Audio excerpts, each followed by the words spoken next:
বানরদিগকে বলো, যত সুহৃদগণ আছে তাদেরকে অতি তাড়াতাড়ি সেখান থেকে নিয়ে চলে যায় হস্তিনাপুরে, নইলে কিন্তু সাগর বেশিক্ষণ আর স্থির থাকবে না, চলে যাবে সমুদ্রের গর্ভে।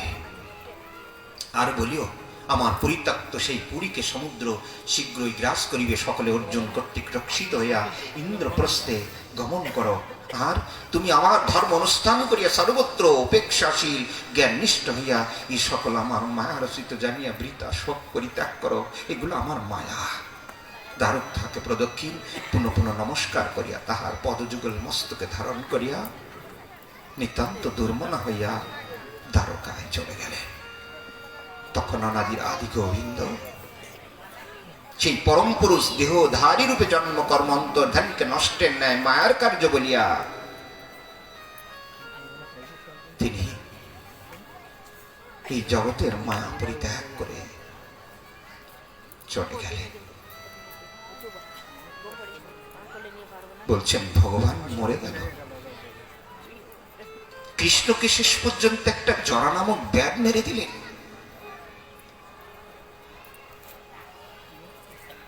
পরীক্ষিতের সন্দেহ দূর করছেন সুখদেব, যে পরীক্ষিত, যে জননীর গর্ভে তুমি ছিলে, অশ্বত্থমা ব্রহ্মাস্ত্র নিক্ষেপ করেছিল, তোমাকে রক্ষা করেনি? তোমাকে রক্ষা করেছিল যে কৃষ্ণ। জরাসন্ধ তাকে কতবার মারবার চেষ্টা করেছিলে, কত চেষ্টা করেছিলে, কিন্তু তাকে কি মারতে পেরেছিল? আজ তুমি মনে করলে যে অনন্ত বিশ্ব ব্রহ্মাণ্ডের ত্রাতা যিনি, অনন্ত বিশ্ব ব্রহ্মাণ্ডের যিনি একমাত্র ভরসা, কালের কাল স্বরূপ যিনি, আর তিনি সমস্ত জীবকুলকে জীবিত করে রেখেছেন, আর তিনি সামান্য এক জরা নামক ব্যাধের হাতে মরে গেলেন, এটা তুমি বিশ্বাস করলে? এই জগতের লোক বিশ্বাস করবে? এই জগতের লোক এটাই প্রচার করবে, এটাই ঘোষণা করবে কৃষ্ণ একজন সাধারণ ব্যক্তি ছিল, যা কিনা একটা জরা নামক ব্যাধের হাতে মরে গেল? রাবণ কি সীতাকে হরণ করতে পেরেছিল? পারেনি। ব্রহ্মা কি ধেনু বৎসগণ চুরি করতে পেরেছিল? পারেনি। আরে জরা কি করে কৃষ্ণকে মারবে? যে রূপটা অশ্বত্থ বৃক্ষের নিচে দক্ষিণ উরুর উপরে বাম চরণটা তুলে দিয়ে চরণটা দুলাইতেছেন, যে চতুর্ভুজ মূর্তি, ওটা ছায়া মূর্তি রে, ওটা আসল চতুর্ভুজ মূর্তি নয়। ওই ছায়া মূর্তি ধারণ করে ভগবান অশ্বত্থ বৃক্ষের নিকটে বসে আছেন, আর জরা নামক ব্যাধ সেই ছায়া মূর্তির চরণে তীরবিদ্ধ করে দিয়েছে। কে বলেছে কৃষ্ণ মরে গেছে? কৃষ্ণকে মারতে পারে নাই, কারণ দেখালেন জগৎকে কি করে মনুষ্য শরীরে কি করে যাওয়া যায়, এই মনুষ্য শরীর দ্বারা কি করে গোবিন্দ ভগবত ধাম প্রাপ্তি হওয়া যায়, এটা তো জগৎকে দেখাতে হবে। মরণশীল দেহ, আমি তো মনুষ্য লীলা করছি, মানুষ আকার ধারণ করে এসেছি। মরেনি কৃষ্ণ, জগৎকে দেখালেন কৃষ্ণ। দেহটা চলে গেল, কিন্তু ওটা ছায়া মূর্তি ধারণ করেছিলেন ভগবান, চতুর্ভুজ মূর্তি, আর সেই দেহে তীরবিদ্ধ করেছিলেন যার নামক ব্যাধ। আজ ভগবান চলে গেলেন, অনাদির আদি গোবিন্দ। অর্জুন দ্বারকায় আসিয়া বসুদেব উগ্রসেনের চরণে পতিত হইয়া অশ্রুধারা তাহাদিগকে অভিষিক্ত করিলেন। সব ঘটনা খুলে বললেন, বৃঞ্চ বীরগণের নিধন বৃত্তান্ত বর্ণন করিলেন। তখন সকলে মৃত বান্ধবগণকে দেখিতে গিয়া মুখে করাঘাত করতে লাগলেন, কপালে চটাঘাত করতে লাগলেন। এ কি হলো? আজ নিজের বংশ ধ্বংস হয়ে গেল, আজ বিনাশ হয়ে গেল। তখন সকলে বান্ধবগণকে আর দেখতে পেলেন না দেবকী, রোহিণী, বসুদেব, কৃষ্ণ বলরামের সঙ্গে কাতর হইয়া দেহ ত্যাগ করলেন। স্ত্রীগণ নিজ নিজ পতিগণের চিতায় জ্বলে পুড়ে মরে গেলেন। কি হয়ে দেহ রেখে আমার পতিগণ চলে গেছে, নিজ নিজ পতিগণের দেহ আলিঙ্গন করিয়া অগ্নিতে প্রবেশ করলেন। আর রুক্মিণী প্রভৃতি কৃষ্ণ ময় প্রাণ মহিষীগণ অগ্নিতে ঢুকে গেল। অর্জুন বিরহ কাতর হইয়া কোন ক্রমে নিজেকে সান্ত্বনা দিয়া সকলে ঊর্ধ্বদেহী ক্রিয়াদি সম্পন্ন করলেন এবং সমুদ্র শ্রী ভগবানের আলয় ভিন্ন সমগ্র দ্বারকা পুরীতে প্লাবিত করিয়া দিল। একমাত্র ভগবানের গৃহটা অবশিষ্ট ছিল। অর্জুন হতাবশিষ্ট স্ত্রী বালক বন্ধুগণকে লইয়া ইন্দ্রপ্রস্থে চলিয়া গেলেন এবং অনিরুদ্ধ পুত্র বজ্রকে তথা অভিষিক্ত করিলেন। রাজন, তখন তোমার পিতামহগণ অর্জুনের নিকট সুহৃদবৎ বৃত্তান্ত শ্রবণ করিয়া তোমাকে বংশধর রাখিয়া সকলে মহাপ্রস্থান করে জগৎ থেকে চলে গেছে। তুমি আছো পরীক্ষিত একা, আর সবাই বিদায় নিয়ে চলে গেছে।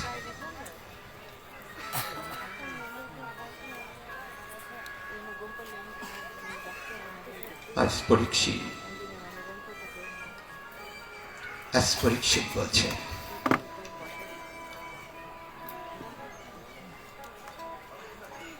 রাজন আমি মরিব, এইরূপ পশুবুদ্ধি আজ আমার চলে গেল।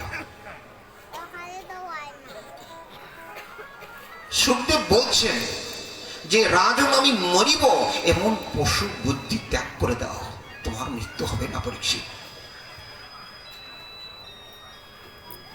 তোমার দেহ যেমন পূর্বে ছিল না, পরে উৎপন্ন হইয়াছে, অতঃপর নষ্ট হইবে, তুমি আত্মা তেমন নও। পরীক্ষিত মৃত্যু ভয় চলে গেছে। যে 7 দিনের ভিতরে তাকে তক্ষক সর্প দংশন করবে, এই যে মৃত্যু ভয় ছিল, আর চিরতরে মৃত্যু ভয় তার জীবন থেকে চলে গেল। কারণ কার মুখ নিঃসৃত কথা এতদিন শ্রবণ করেছে জানে না। আজ সুখদেবের মতো মহাত্মা ব্রজ রসে রসি, আর তার মুখ নিঃসৃত ভাগবত কথা শ্রবণ করলে তার জীবনে কি আর মৃত্যু ভয় থাকতে পারে রে? আসুক না সর্প, এত দেরি করছে কেন, আমাকে দংশন করুক। বলছেন মহারাজ আমাকে অনুমতি দিন, আমাকে অনুমতি দিন, আমি দেহ ত্যাগ করব।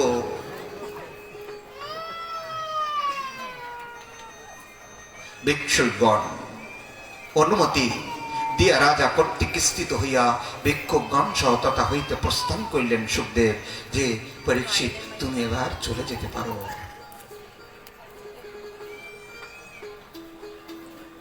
গঙ্গা তীরে কুশাসনে উত্তর মুখে উপবিষ্ট হইয়া নিঃসংশয় নিঃসঙ্গ হইয়া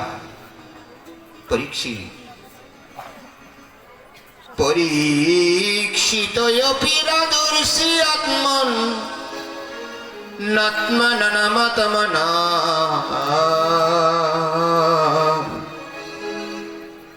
সমাধায় পরং দদ্দাবস্পন্দা সূর্যথা তরু।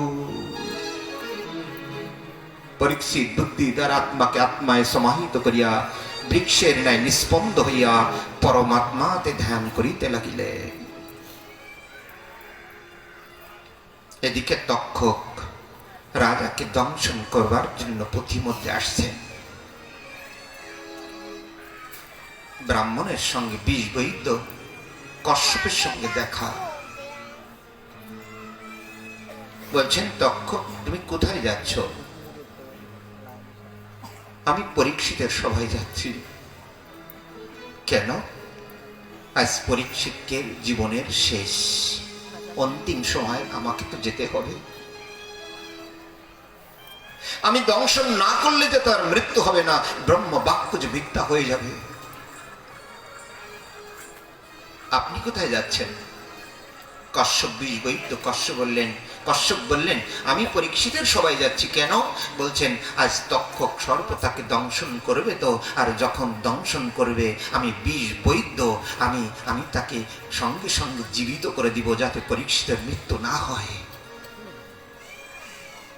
তক্ষক দেখলেন ব্রাহ্মণ বেশ নিয়ে যাচ্ছেন তো, আচ্ছা তোমার কেমন ক্ষমতা দেখি। সঙ্গে সঙ্গে একটা বৃক্ষে ছবল দিয়ে দিলেন, বৃক্ষটা একদম পুড়ে ভস্ম হয়ে গেল। বৈদ্য কাশ্যপকে বলল, তুমি এই বৃক্ষটা জীবিত করো তো। তখন কশ্যপ সঙ্গে সঙ্গে ওই বৃক্ষটাকে আবার পুনরায় যেমন ছিল তেমন করে দিলেন। তক্ষক সর্পের মনে সন্দেহ জেগে গেল, এই কশ্যপ যদি পরীক্ষিতের সভায় প্রবেশ করে তাহলে পরীক্ষিতের মৃত্যু হবে না, ও আবার জীবিত হয়ে উঠবে, অর্থাৎ এই কশ্যপকে এই রাস্তা থেকে ফিরিয়ে দিতে হবে। অর্থের প্রলোভন দেখালেন, দেখো তুমি বীজ বৈদ্য, এই বৈদ্যই তোমার জীবনের সার, তুমি এই নাও এই অর্থগুলো নিয়ে যাও, তোমার ওখানে যাওয়ার প্রয়োজন নাই। অটেল সম্পদ অর্থ দিয়ে দিলেন, আর কশ্যপ ওই সম্পদ নিয়ে পরীক্ষিতের রাজসভায় না গিয়ে ফিরে গেলেন। এদিকে পরীক্ষিত মহারাজ কাঁদছেন, কেন যে কেন সর্প আসছে না তখন? সপ্ত দিবস তো হরিকথা শ্রবণ করলাম আমি, এই সপ্ত দিবসের ভিতরে তোমার মৃত্যু হওয়ার কথা, কিন্তু আজ শৃঙ্গির অভিশাপ যদি মিথ্যা হয়ে যায় জগতে, কেউ কখনো মুনি ঋষিদের কথা বিশ্বাস করবে না রে। হঠাৎ করে দেখেন কাঁদতে কাঁদতে আসছেন একটা নারী, চোখের জলে ভেসে যাচ্ছে, পুত্র পুত্র বলতে বলতে ছুটে এসেছেন। পুত্র পুত্র, অন্য কেউ নয়, ওটা যে তার জননী উত্তরা। আজ বিদায়ের বেলা ভূমিতে এসেছেন মা। মা তুমি এলে কেন এখন? আমার যে চলে যাওয়ার সময়। মা তুমি এখন কেন এসেছো? তুমি কেন কাঁদছো? তোমার সন্তান তোমাকে ছেড়ে চলে যাবে জীবনের মতো বলে। মা গো কেঁদো না, দৈবের লিখন, এটা কখনো খণ্ডন করা যায় না। এটাই যে আমার পরিণতি ছিল মা, এটাই যে আমার দৈবের লিখন ছিল, তুমি আমাকে তো বুকে ধরে রাখতে পারবে না। উত্তরা দেবী কেঁদে কেঁদে বলছেন, পুত্র আমি তোমার বিরহে কাঁদি না রে, আমি আমার পুত্রকে হারিয়ে ফেলছি বলে কাঁদছি না। আমি কাঁদছি কেন জানো? আমি কাঁদছি কেন জানো পুত্র? আমার পুত্র আজ 7 দিন ভাগবত কথা শ্রবণ করেছে। এই 7 দিন হরি কথা সুখদেবের মুখ নিঃসৃত কথা শ্রবণ করে এই 7 দিনের ভিতরে যে ভাগবতের সার বস্তু আমার পুত্র নিয়ে চলে যাবে। পুত্র এই গীতাঞ্জলি পুটে তোমার কাছে প্রার্থনা করি, পুত্র ওই ভাগবতের অমৃত সার কথা আমাকে একটু দিয়ে যাও। তুমি চলে যাবে, আমার এ দুঃখ নেই। আমার সন্তান মরে যাবে, সর্পে দংশন করবে, আমার এ দুঃখ নয়। আমার দুঃখ আমার এই 7 দিন ভাগবত কথা শ্রবণ রত পুত্রীর ভিতরে যে ভাগবতের সার বস্তু তিনি সঞ্চয় করেছে, ওইটুকু যদি আমি একটু লাভ করতে পারতাম তাহলে আমার চিরজীবনের দুঃখ আজ অবসান করত। ও মা, মাগো আজ তোমার মতো মা এই জগতে কজন পাবে? আজ পুত্র শোকে কাতর না হয়ে, আজ পুত্র বেদনায় দগ্ধীভূত না হয়ে, আজ উত্তরা দেবী আজ পুত্রের কাছ থেকে ভাগবত তত্ত্ব অমৃত শোনবার আকাঙ্ক্ষা করেছেন। পুত্র তুমি আমাকে একটু এই বিদ্যাটুকু দিয়ে যাও। শিখারী মাকে দান করেছিলেন বৃহৎ ভাগবত অমৃত, একটা গ্রন্থ আছে দেখবেন। ওই মুহূর্তে উত্তরা দেবীকে যে তত্ত্বমৃত ভাগবতের সার বস্তু মাকে শিক্ষা দিয়েছিলেন, মায়ের জীবন ধন্য হয়ে গিয়েছিল। এমন পুত্র পেয়ে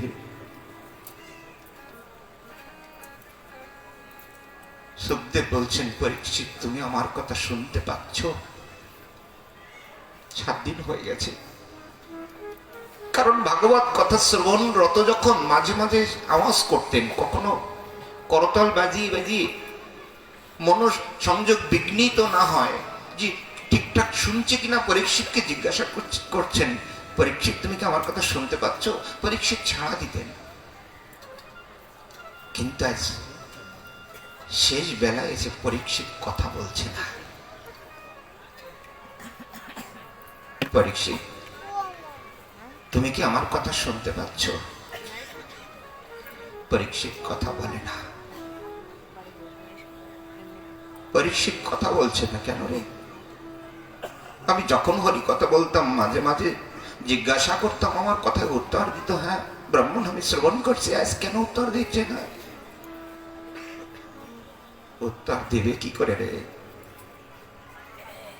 7 দিন ভাগবত কথা শ্রবণ করে যে দেহটা পড়ে আছে ওটা চৈতন্যহীন, যে দেহটা বসে আছে ওই দেহে প্রাণ নাই রে, শূন্য দেহ পড়ে আছে। ওই 7 দিন ভাগবত কথা শ্রবণ করে পরীক্ষিতের আত্মাটা চলে গেছে পরমাত্মার সঙ্গে, বিলীন হয়ে গেছে, অনাদিরাদি গোবিন্দের চরণ প্রাপ্তি হয়ে গেছে। আর এদিকে ব্রাহ্মণ বেশ ধারণ করে ওই তক্ষক এসে আমার পরীক্ষিতকে দংশন করলেন। আর যখন দংশন করেছেন তখন সাক্ষাৎ ওই পরীক্ষিতের শূন্য দেহটা ভস্ম হয়ে আকাশের সঙ্গে মিশে গেল। 7 দিন ভাগবত কথা শ্রবণ করে পরীক্ষিত সর্পদংশনে মৃত্যু হবে, এমন সলিউশন যদি ভাগবতে দেয়, জীবনে কোনো দিন কেউ ভাগবত কথা শ্রবণ করবে না।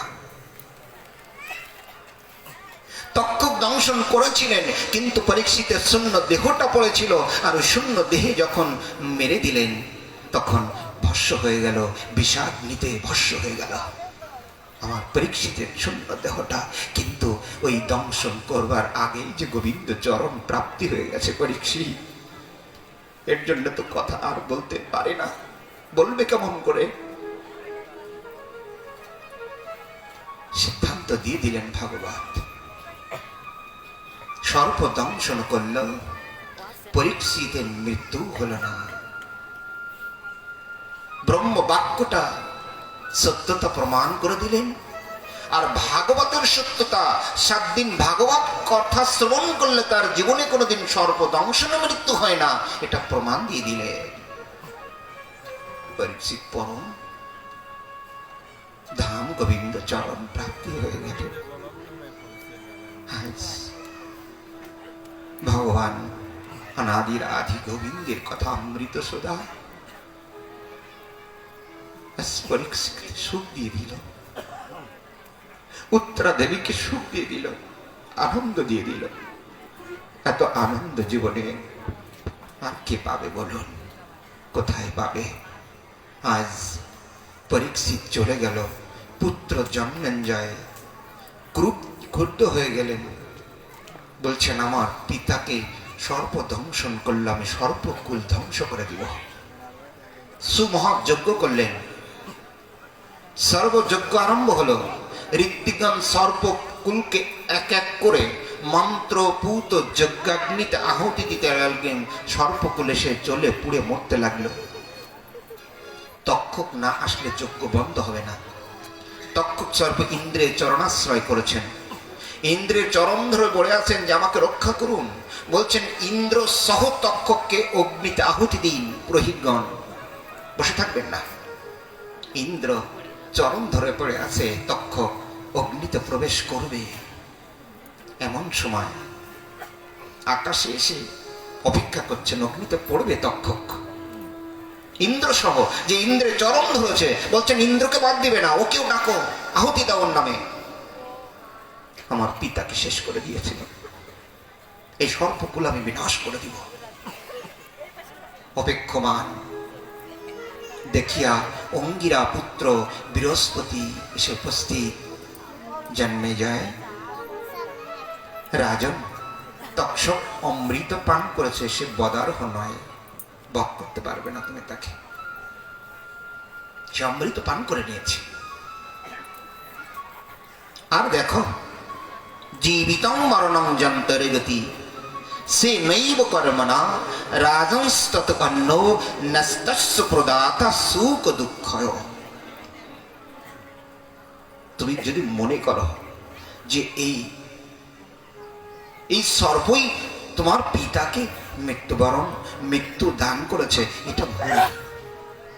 তুমি কখন এটা মনে করো না যে তোমার পিতার মৃত্যুর কারণে সর্প, কারণ জীবের জীবন মরণ নিজ কর্ম দ্বারাই হয়, সুখ দুঃখ দাতা অন্য কেহ নয়। অথবা এই অভিচারিক যোগ্য হইতে তুমি নিবৃত হও, এটা এই যোগ্য করো না। রাজা জন্মেজয় ঋষির বাক্য সম্মান প্রদর্শন করিয়া তাহাকে পূজা করিয়া যজ্ঞ হইতে বিরত হইলেন। সর্পযজ্ঞ বন্ধ হয়ে গেল, আর করেননি। সুত বললেন, ঋষিগণ আত্মবিজ্ঞান দম্ভ অহংকার ও দেহাত্মভাব পরিত্যাগ করিয়া সমাধি দ্বারা হৃদয় অবরুদ্ধ আত্মতত্ত্বকে বিষ্ণু পরমপদ বলিয়া ব্যাখ্যা করেন। সৌনক ঋষিগণ বললেন, হে সৌম, বেদ সকল কিরূপে কত ভাগে বিভক্ত হয় তাহা আমাদিগকে বলুন। সুত গোস্বামী বেদকে কিভাবে বিভক্ত করা হলো বলে দিলেন সুন্দর করে। আর সৌনক বললেন, প্রশ্ন করলেন, হে সুত গোস্বামী, আপনি বলুন, মৃকণ্ডর পুত্র মার্কণ্ডকে চিরজীবী বলে ইহা কি রূপে সম্ভব হইল?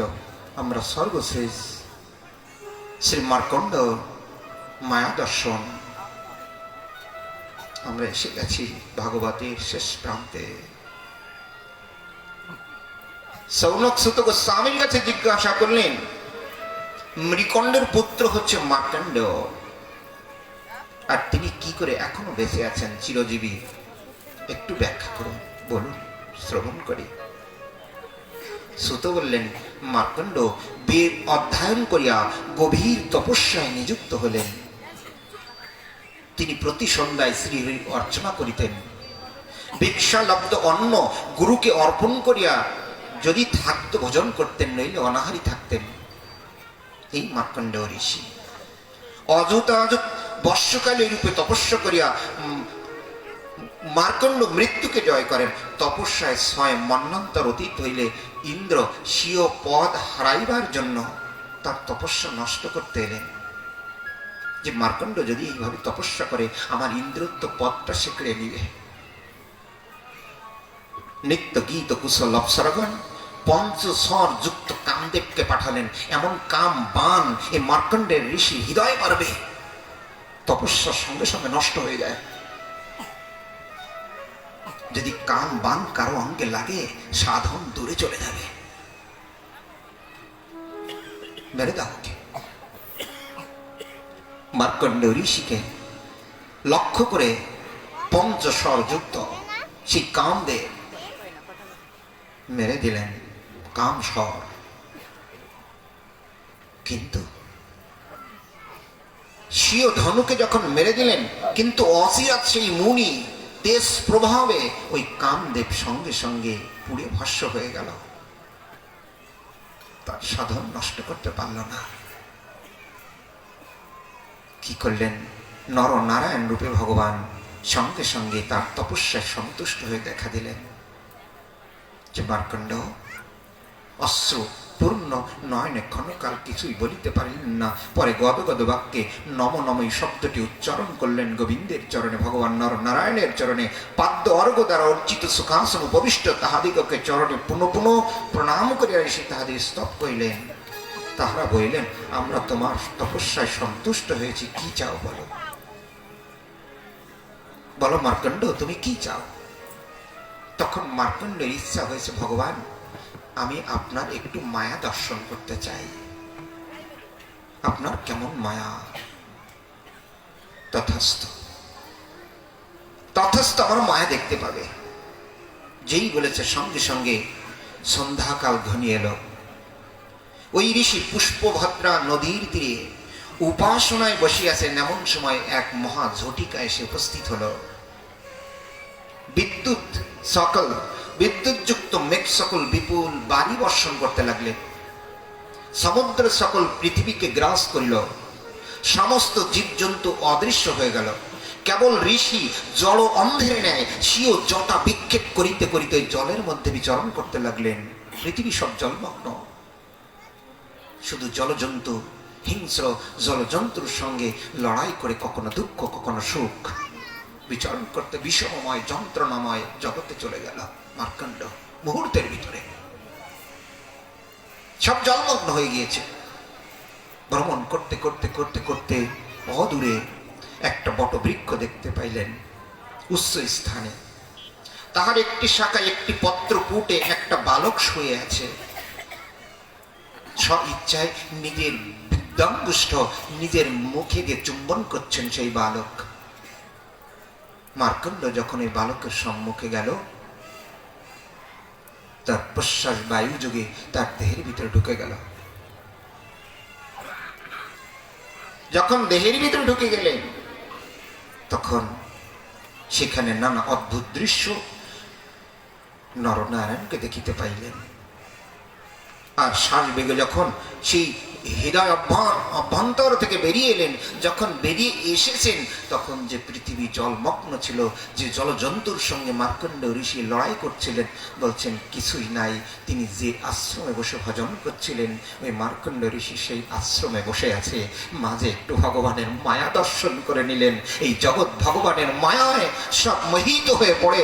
ভগবান ইচ্ছা করলে এই জগৎ জীবকে মায়ার কবলে কবলিত করে রাখে, আর ইচ্ছা করলে এই মায়া অতি তাড়াতাড়ি দূরীভূত হয়ে যায়। ভগবানের চরণে প্রণাম করে বলছেন, ভগবান আপনার মায়া যা দেখেছে আর দেখবার ইচ্ছা আমার নেই। মার্কণ্ড ঋষি জীবন এমন করে পরিবর্তন হয়ে গেল।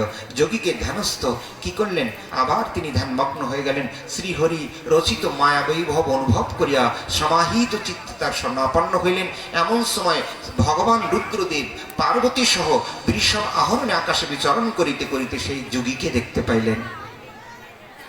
পার্বতী বললেন, প্রভু নিষ্কল্প প্রদীপের ন্যায় অবস্থিত এই মহাযোগের সিদ্ধি বিধান করুন। শঙ্কর বললেন, এই ব্রহ্মর্ষি কোনো আশিস এমনকি মোক্ষ লাভ করিতে ইচ্ছা করে না, কারণ ইনি অব্যয় পুরুষ, ভগবানের পরাভক্তি লাভ করিয়াছেন, তথাপি ইহার সম্ভাষণ করিব। শিব ঠাকুর গিয়ে বললেন, মার্কণ্ড কথা বলছে না। মার্কণ্ড আমি এসেছি। বলছেন কথা নেই। সমস্ত বুদ্ধি রুদ্ধ থাকায় আত্মাকে বিশ্বকেও জানিতে পারিলেন না। গোবিন্দের নিহিত হয়ে গেছে তো, এই জন্য জগতের বাইরের কোনো বস্তুর প্রতি তার আকৃষ্টতা নেই। আর সঙ্গে সঙ্গে মহাদেব তখন তার হৃদয়ের মধ্যে প্রবিষ্ট যখন হইলেন, তখন ঋষি চমকিত হইয়া তাহাদিগকে দেখিতে পাইলেন। আর পার্বতী আর শঙ্করের চরণে প্রণত হয়ে গেলেন। বললেন, হে বিভু, আপনি তো আত্মভাবে পূর্ণকাম, আপনার কি এমন প্রিয় কার্য আছে যাহা আমি করিতে পারি? শঙ্কর বললেন, ব্রহ্মা বিষ্ণু আমি এক, তোমার ন্যায় সাধুদিগকে লোক পালায়গণ ও আমরাও বন্দনা করি। যে সকল ব্রাহ্মণ আত্মসমাধি তপস্যা বেদাধ্যয়ন সংযম দ্বারা বেদমন্ত্র আমাদের রূপ ধারণ করেন, তাহাদিগকে আমরা নমস্কার করি। মহাদেব বলছেন, তোমাদিগের শ্রবণে দর্শনে মহাপাতকীগণ এবং নিকৃষ্ট জাতীয় গণ শুদ্ধ হয়ে যায়। সম্ভাষণ আদি দ্বারা যে হয় তাহার আর কথা কি, তুমি বর চেয়ে নাও। মার্কণ্ড ঋষিকে বললেন, তুমি বর চাও। মার্কণ্ড বললেন, অহ ঈশ্বর লীলা দূরধিগম্য, যাহাতে তাহার অধীন ব্যক্তি দিগেরও স্তব করেন। হে ভুবন, সকল আনন্দ স্বরূপ আপনাকে দর্শন করিয়া পূর্ণকাম হইলাম। আপনি একটি বর প্রার্থনা করি, আমি শ্রী ভগবানী ভগবত ভক্তে যেন আমার জন্ম জন্মমতি থাকে, আর কিছু চাই না ভগবান। আপনাদের মতো ভক্তের চরণে যেন মতি আমাদেরও থাকে।